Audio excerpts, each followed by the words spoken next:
Okay, this is now the 5 Minute Tarot for the 20th of March 2017, and today happens to be the first day of spring.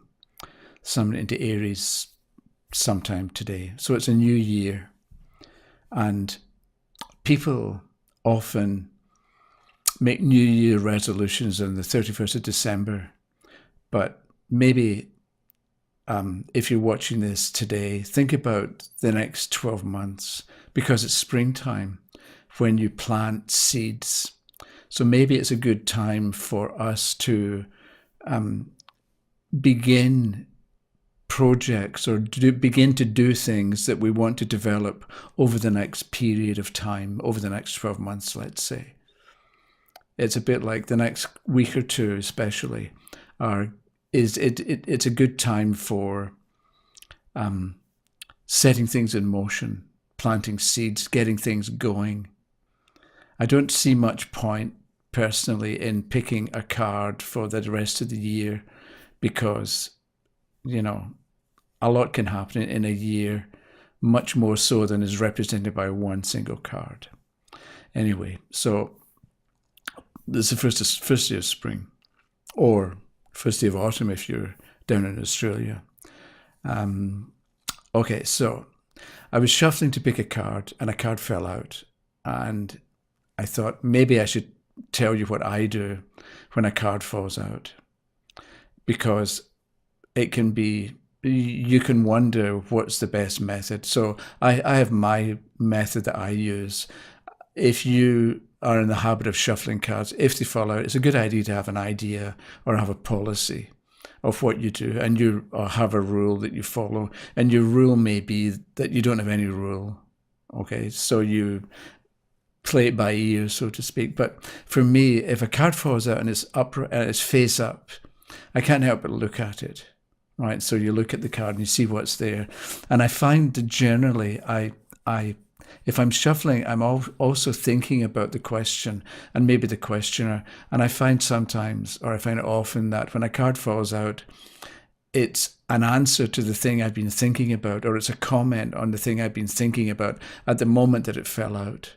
So if I'm thinking about, let's say the questioner wants to know about a relationship, about some new person, and I'm shuffling, and I think, I wonder if this is actually going to work out, and a card falls out at that moment, and we get the Three of Swords, I can't help but think, no, it's not going to work. Whereas if I get the Sun, if I shuffle and I'm thinking, I wonder if it's how it's going to work, or what this new person is going to be like, and the Sun card, or a card falls out, and I pick it, turn it over, and look at it, and it's the Sun card, it gives me, not that it gives me confidence, but I'm thinking, okay, this is going to work. So I would maybe be more hopeful, or I would maybe then look at the cards that come up, and if they're cards of difficulty, I would be more positive about what they mean, or be more positive or confident that the person is going to be able to overcome difficulties shown in the spread. Whereas if I'm thinking what's going to happen and I get the Three of Swords reversed when I turn it over, and I get difficult card, or if difficult cards or awkward cards come up in the reading or in the spread itself, I'm more inclined to think it's going to take an awful lot more effort on the part of the questioner to overcome the difficulty. So I find that cards that fall out, it's like a little bit of a message maybe about what's going on or what's happening. So you can take that kind of approach. So a card that falls out is additional information, or maybe it's a starting point for you, the reader, to make sense of the cards that come up. So let's say a card falls out and it's face down. Then you can think, okay, it was just coincidence, which is fair enough. And maybe you put it back in the deck and keep shuffling and ignore it, and that's okay. For me, I'm kind of curious to know. I like it because I do a lot of readings at a distance for people, and when I shuffle, let's say I'm doing somebody sent me an email and I'm going to answer their questions. I think I decided that, it's just my opinion, but I decide that if I'm shuffling and a card falls out, it's like I've made a connection, or that the reading is going to work because it's as if the person's in the room with me, and we've established some kind of connection, and so I'm kind of encouraged when cards fall out, because it makes me think that I can't think of what to say, but you know what I mean, that it's like it's going to work, or there's a connection, or I'm in tune with whatever it is that the person's future is, or whatever the person is thinking. Because even though there's a distance, this sort of goes back, it's part of what I was talking about yesterday in that marathon video. And it's a bit the all and the oneness and so on.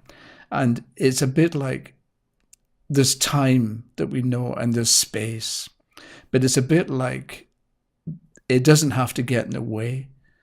And with the tarot and picking cards, and even though the person's at a distance, it doesn't matter. It's not really a barrier or an obstacle if the person's 1,000 miles away. Okay, so if I'm shuffling and a card falls out, I don't mind.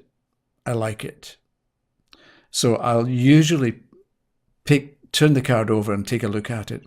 So if I'm shuffling and I get half a dozen cards fall onto the table, that's a bit much. So I just put them back and shuffle on.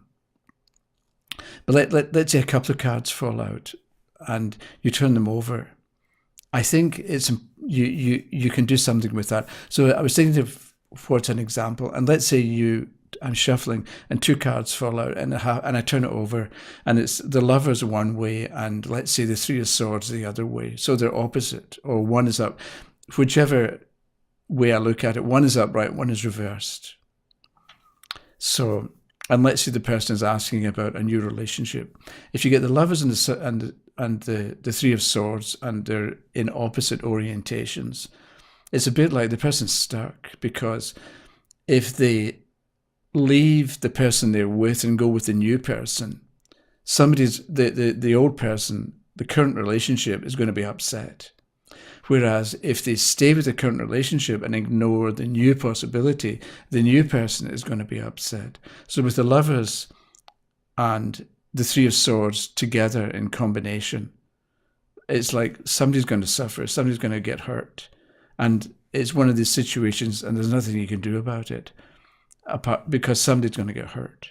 So you can, I think, depending on the cards that come up, you turn them over and do something with it. It's also interesting. Let's say you shuffle and, I don't know, the Four of Cups falls out.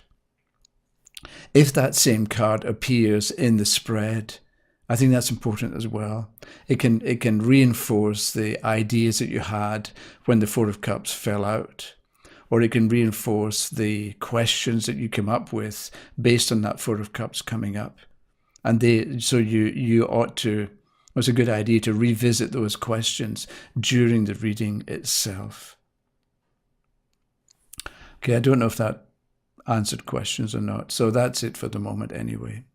But at the same time, if you're quite free to shuffle, and if cards fall out, just put them back and ignore what fell out. That's it for today. Tomorrow we're going to look at the Nine of Pentacles, which happens to be the card that fell out, but we'll look at it tomorrow. Okay, bye-bye.